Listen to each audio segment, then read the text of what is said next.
Fala galera, bom dia, bom dia, bom dia. Sejam bem-vindos a mais uma aula de matemática do 8º ano. Esta é a nossa aula de número 26, beleza? Então, pessoal, na nossa última aula nós falamos sobre o valor numérico de uma expressão.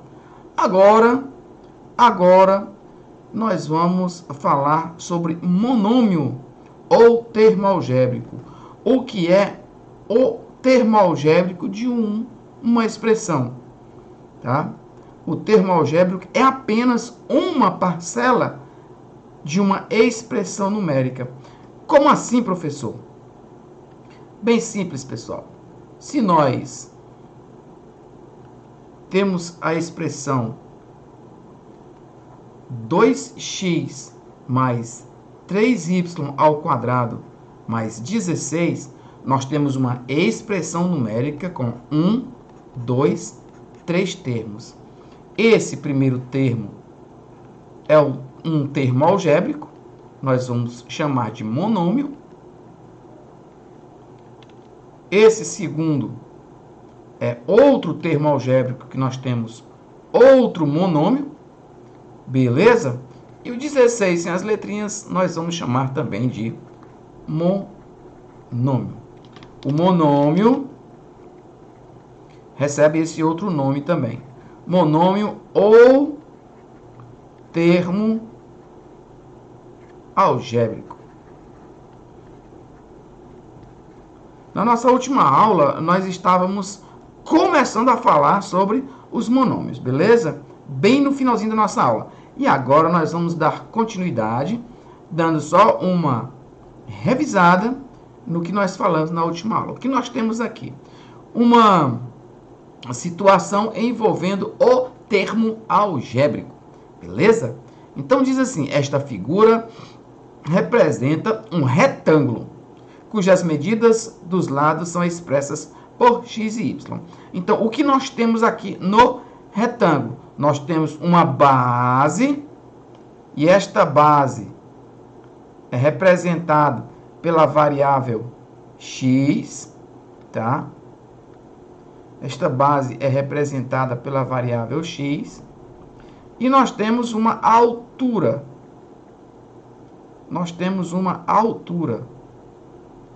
E essa altura é representada pela variável y, que nós temos aqui. Beleza? Então, se a base é x e a altura é y, fica mais fácil a gente identificar o que a nossa questão está querendo.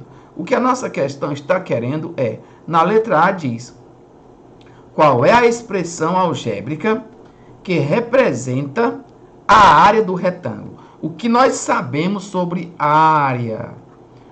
O que nós sabemos sobre área de retângulo? A área de um retângulo, tá? A área de um retângulo é base vezes altura, beleza? Que normalmente nós substituímos pelas letras A vezes B. No nosso caso aqui, a base é x e o y é a altura. Então, a área do retângulo, letra A, vai ser igual a x vezes y. Beleza? Então, a expressão que nós encontramos para representar a área desse retângulo é xy, porque é a área de um retângulo definido por base vezes altura. Beleza? Muito bem. Então, agora nós podemos fazer a letra B. E a letra B diz o seguinte, qual é a expressão algébrica que representa o perímetro? E o que é o perímetro, pessoal? O perímetro é a soma de todos os lados. Um lado é x, um lado é y, um lado é x e um lado é y. Se nós somarmos todos, nós vamos obter a simples expressão 2x mais 2y. Beleza? Isso é o perímetro. Nós aprendemos que a área é base vezes altura e o perímetro é a soma de todos os lados, beleza? E na letra C pergunta: entre as duas expressões algébricas que você escreveu no item A e B, existe alguma diferença? Sim. A primeira expressão só tem uma parcela e a segunda expressão tem duas parcelas. Essa é a diferença, tá? E na questão 2, na letra A, diz o seguinte: suponha que um número real x, como você representaria o dobro de x? 2 vezes x, ou simplesmente 2x. E na letra B, o quadrado de um número x, ó, x ao quadrado, acrescido mais o próprio número. Tá aí. Então, a letra A também é só um termo e a letra B são dois termos. Beleza? Então, muito bem. Quando nós falamos em um termo algébrico, nós vamos chamar de monômio. Quando nós falarmos em dois termos algébricos, nós vamos chamar de binômio. E quando nós trabalharmos três termos algébricos, nós vamos chamar de trinômio. Ok? Muito bem. Então, dando continuidade, aqui nós passaremos para a nossa próxima página.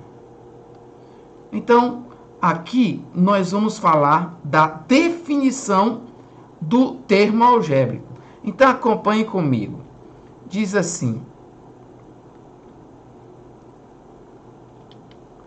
denomina-se monômio ou termo algébrico toda expressão algébrica representada apenas por um número. Um número já é um termo algébrico. Ou apenas por uma letra, que é a variável. Ou pela multiplicação de números e letras. Em que a variável não esteja no denominador nem no radical, ok? Então, se a letra aparecer no denominador, deixa de ser um termo algébrico. Se a letra aparecer dentro de um radical, deixa de ser uma expressão algébrica, beleza? Assim, nós temos como exemplos o 3x, nós temos como exemplo o 7y, nós temos como exemplo x ao quadrado, nós temos como exemplo ABC e nós temos como exemplo 4x sobre 3. Se nós tivermos 2 sobre x, tá? Essa aqui não serve. Se você tiver raiz quadrada de x mais 5, essa aqui também não serve. Por quê? Uma tem denominador que é letras e outro tem radicando que é letras. Então, não pode. Beleza? Então, quando tenho um monômio ou um termo algébrico completinho, ele é composto por dois elementos, tá? Então, se eu tenho 3x, o 3 vai representar o coeficiente, tá? Que eu diria coeficiente numérico, e a letra vai ser chamada de parte literal. Beleza? Então, todo termo algébrico deve ter uma parte numérica e uma parte literal.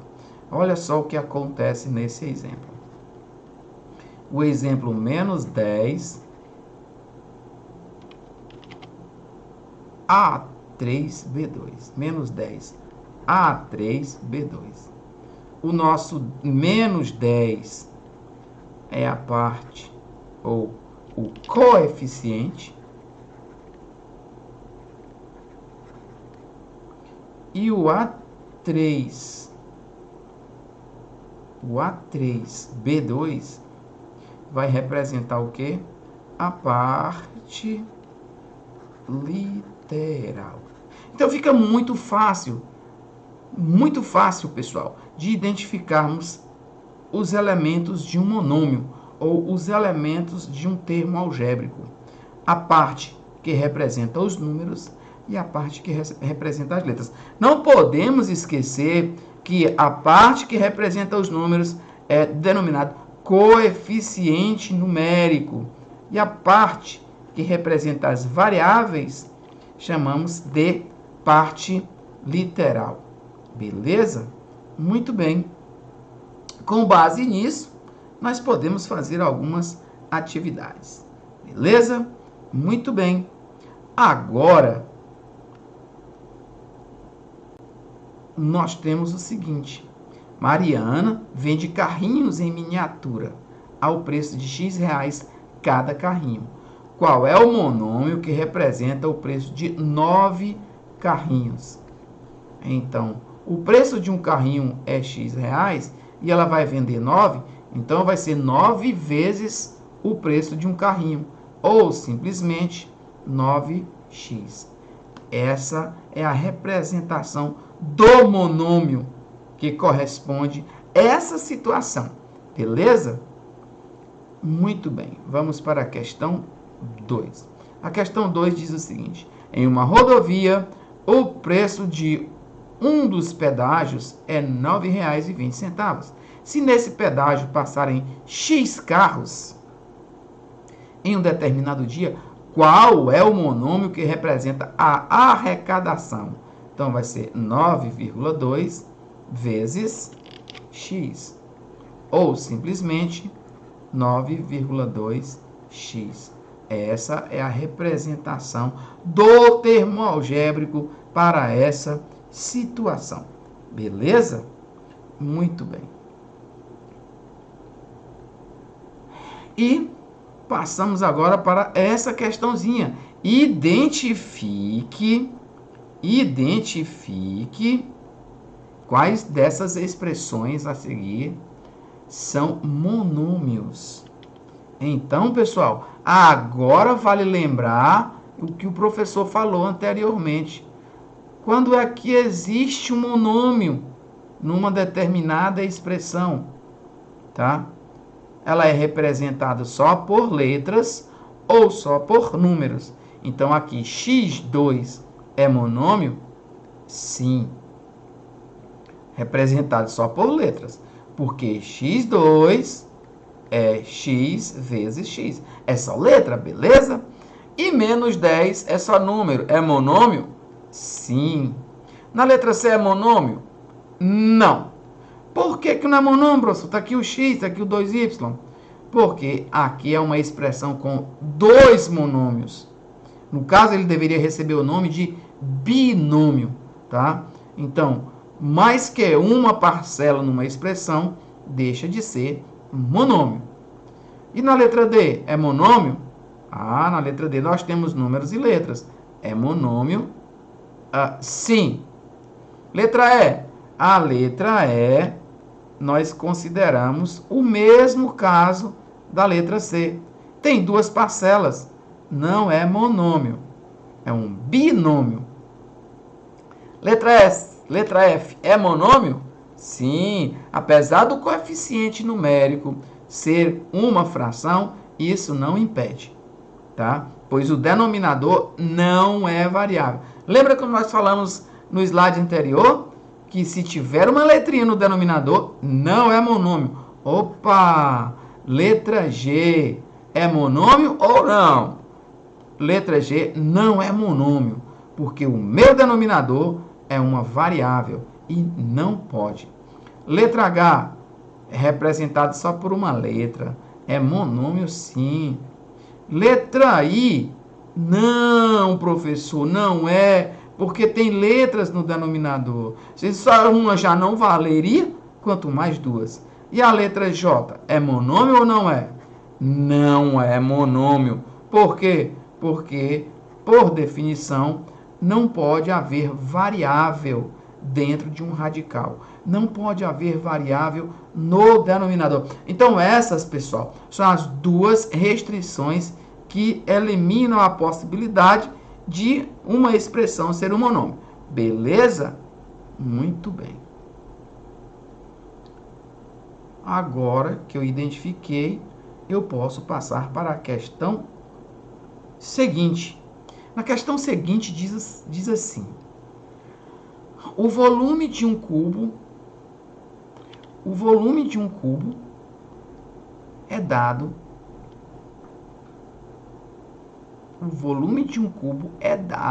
pelo cubo da medida de suas arestas.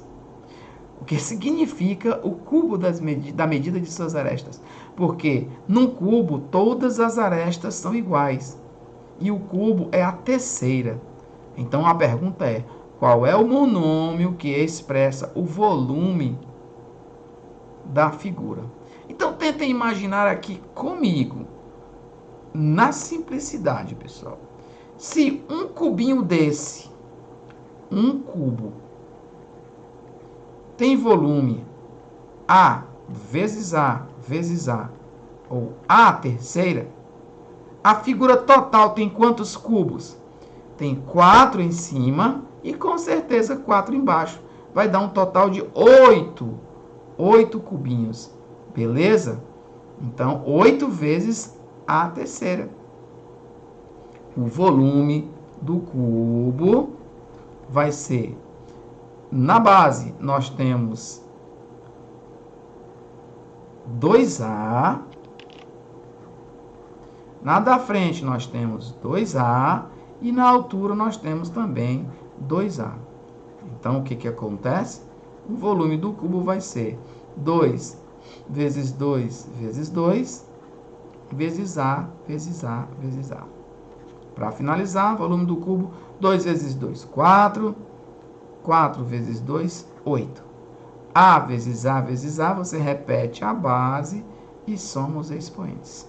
Beleza? Então, o volume do cubo é expresso por 8 vezes A3. Porque cada cubinho vale A3, como nós já fizemos inicialmente. Beleza? Muito bem. Vamos agora para a questão 10. Na questão 10, nós temos o seguinte: considere a sequência, muito bacana essa questão. Considere a sequência numérica x, 5x, 25x, reticências. Quais são os monômios que estão faltando nessa sequência? Eu estou querendo saber quais são os monômios que estão aqui no meio, nas reticências. Então, acompanhe comigo o raciocínio. Primeiro, se o primeiro elemento é x, o segundo elemento é 5x, isso quer dizer que eu multipliquei por 5. Se o terceiro elemento é 25x, isso quer dizer que eu multipliquei por 5. 5 vezes 5, 25. E a sequência vou multiplicando por 5 sucessivamente. 25 vezes 5, 125x. Olha aí, já apareceu um deles. Vou multiplicar de novo por 5. 125 vezes 5, 625x. Olha aí, apareceu o terceiro, apareceu mais um. Continuo multiplicando por 5. Você mata a charada quando percebe que a parte literal ela é conservada, mas a parte numérica fica sempre multiplicado por 5. Então, 625 vezes 5 dá 3.125x mais 1. E quando você multiplica pela última vez 3.125 por 5, você vai encontrar 15.625, que é justamente o nosso último elemento. Então, quem está faltando aqui? Está faltando na questão 10, 125x, 625x e 3.125x. Beleza? Esses são os elementos faltando na nossa expressão. Beleza? Muito bem, pessoal. O que nós podemos informar hoje sobre monômio ou termo algébrico é exatamente isso que nós acabamos de falar, beleza? Então, para finalizar, grau de um monômio é representado pela soma dos expoentes. O nosso monômio aqui tem expoentes 2 e 5. Então, se eu somar 2 mais 5, 7. Então, ele será do sétimo grau. Beleza? Sétimo grau. Aqui nós temos expoente 1, dá 2, é do segundo grau. Aqui nós temos apenas o 6, é do sexto grau. E aqui não tem coeficiente literal, não tem parte literal. É como se nós tivéssemos y elevado a 0, que é igual a 1. Então, é 10 vezes 1, o grau é 0. Beleza? E,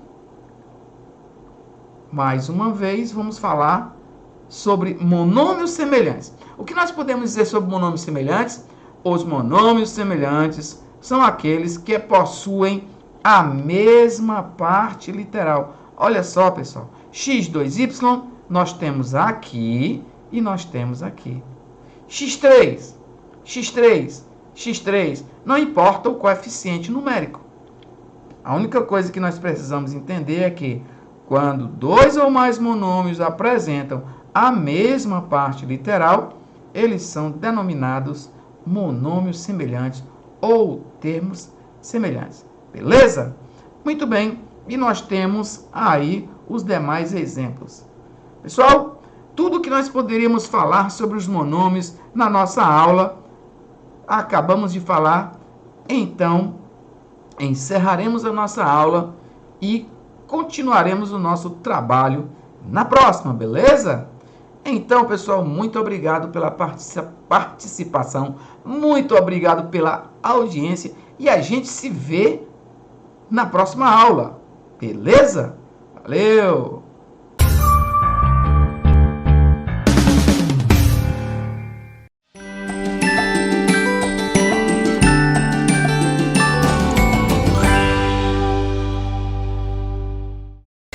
Olá, gente linda de Deus, tudo bem com vocês? Tudo bem com você, Eli? Gente, professora Vera Amorim chegando para aquela nossa viagem semanal pela língua portuguesa. Hoje, a nossa viagem, ela vai acontecer na unidade 8, a nossa última unidade do nosso livro, tá? No capítulo 1, com o conteúdo Carta do Leitor, que você já viu esse conteúdo, viu, gente? Já viu nas séries anteriores e agora você vai ver de uma forma mais aprofundada, tá bom? Pegando o seu passaporte para que a nossa viagem seja bastante proveitosa. Podemos começar? Então, apertem os cintos que lá vamos nós. Sobre a carta do leitor. Meus amores, a carta do leitor é um gênero da ordem do argumentar. Sabe aquele momento em que você tem que fazer uso dos seus argumentos? Pois é justamente o que você vai praticar. O verbo argumentar. Tá? O leitor de jornal e revista, ele pode escrever e enviar ao veículo, tá? Que veículo? Jornal, revista, tá? Uma carta. Nessa carta, ele vai expressar opinião, crítica, mas também vai elogiar, vai expor as suas dúvidas e, de certa forma, e a partir disso, contribuir com dados ou sugestões sobre algum assunto tratado em uma matéria desse veículo, tá? Desse jornal, dessa revista, da TV, tá bom? A estrutura da carta do leitor, ela é similar à carta pessoal, tá? Ao enviá-la, costuma-se colocar local e data, assunto e assinatura, tá bom? De um modo geral, um editor do veículo, que veículo é esse? Revista, jornal, TV. Ele seleciona trechos relevantes da carta para adequar o texto ao espaço disponível para a sua publicação. Então, a carta do leitor ela vai ser sim publicada. Geralmente ela é publicada paralela, tá? Em parceria com um motivo que ocasionou a sua escrita, tá bom? A carta do leitor é um gênero predominantemente argumentativo. E a partir dele, tá? O leitor ele se posiciona sobre um assunto abordado em alguma publicação de um jornal ou de uma revista. Para isso, são empregados argumentos que validem essa posição do leitor, tá? Diferentes objetivos podem motivar o leitor a escrever para um veículo. Entre esses motivos, nós temos comentar, criticar ou elogiar uma notícia, uma reportagem ou uma entrevista, posicionando-se sobre o assunto tratado. Então, ele não só vai criticar, tá? Ele vai também apenas fazer um comentário, colocar o seu ponto de vista, tá? E ao tempo em que ele elogia, ok? Então, a carta do leitor não é só para criticar, tá? Estamos falando de uma carta em que ele também pode elogiar e se posicionar acerca desse conteúdo que foi divulgado por esse veículo, ok? O que é importante nós sabermos sobre a carta do leitor? O argumento por raciocínio lógico fundamenta-se nas relações de causa-consequência, de analogia e de condição em torno de uma hipótese. O que é esse argumento por raciocínio lógico? Ele vai acontecer a partir do conhecimento, tá? O leitor ele vai ler a matéria divulgada ou matéria, uma reportagem, uma entrevista, né? E ele vai assim, a partir da leitura que ele faz, ele vai argumentar. Mas esse argumento não é um argumento qualquer. Ele tem que se fundamentar na lógica. Essa relação dele com o texto, tá, a qual ele se refere, tem que ter uma lógica. Não é simplesmente elogiar por elogiar, criticar por criticar. Tem que ter uma fundamentação lógica, ok? E esse argumento, ele tem que ter como objetivo, persuadir, tá, o leitor sobre a defesa das ideias apresentadas. Como assim? Preste atenção. O veículo vai falar, fazer uma reportagem sobre determinado assunto, determinado tema, tá bom? Então, ele vai se preparar de uma forma que leve o leitor, tá? Leve o leitor até quando produz a sua carta, seja para elogiar ou criticar, leve ele a pensar em conformidade com o que foi apresentado, tá? Pelo veículo, tá bom? A partir daí, ele vai ter mais embasamento, tá? Até para se referir às ideias que foram apresentadas pelo veículo.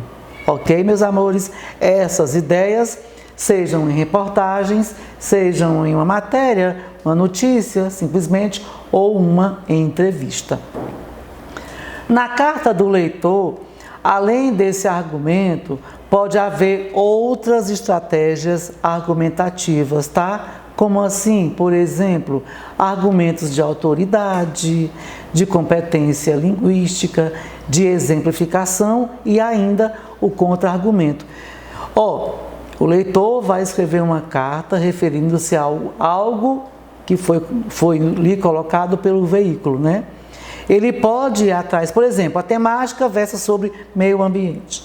Então, para enriquecer essa carta, para embasar e fundamentar, ele vai atrás de pessoas da área que lidem com o meio ambiente, tá?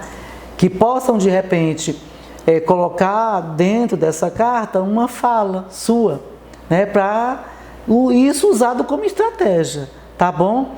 Ou ele, leitor, ele vai atrás de pessoas que tenham esse domínio na fala, para que possa ter essa coerência, embasar essa carta, para que não reste dúvida que tem-se um conhecimento a respeito do que se está fazendo, se produzindo esta carta, ok? E para que não tenha aquela história do contra-argumento, para que não deixe margem para que se diga assim, que carta é essa? Não tem embasamento nenhum, não tem fundamento nenhum. Então, o leitor ele tem todos esses cuidados, tá?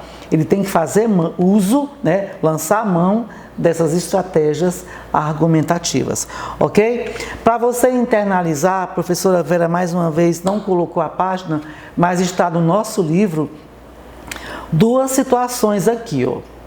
Primeira, gostaria de parabenizar a Folha, né, que é o jornal, pela reportagem sobre o impacto do Bolsa Família na região do Xingu. Segunda situação, oportuna a reportagem sobre os indígenas da região do Xingu, homenageados também nos Jogos Olímpicos. São duas situações, tá? E você vai responder as questões A e B, que versam sobre essa reportagem, da qual foram extraídas essas duas situações aí, você vai responder como uma forma de internalizar o que até aqui você entendeu sobre a carta do leitor. Tá bom, meus queridos? Então, meus amores, uma forma de você internalizar é responder, né, as questões no nosso material, para que você, de fato, tenha uma consciência de até onde você foi na compreensão sobre a temática de hoje, que é a carta do leitor. E ainda sobre a carta do leitor, como uma forma de enfatizar o que nós falamos até agora.